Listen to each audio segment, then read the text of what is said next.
வண்டி எடுத்து இந்த பேரடியே எனக்கு தர வேண்டாம். எனக்கு அந்த இடத்துல வச்சுட்டு எங்களால் எந்த லேண்ட் அப்படின்னு வராது சார்.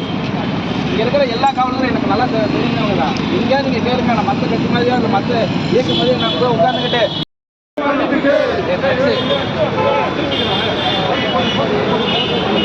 கண்டிக்கின்றோம் கண்டிக்கின்றோம் கண்டிக்கின்றோம்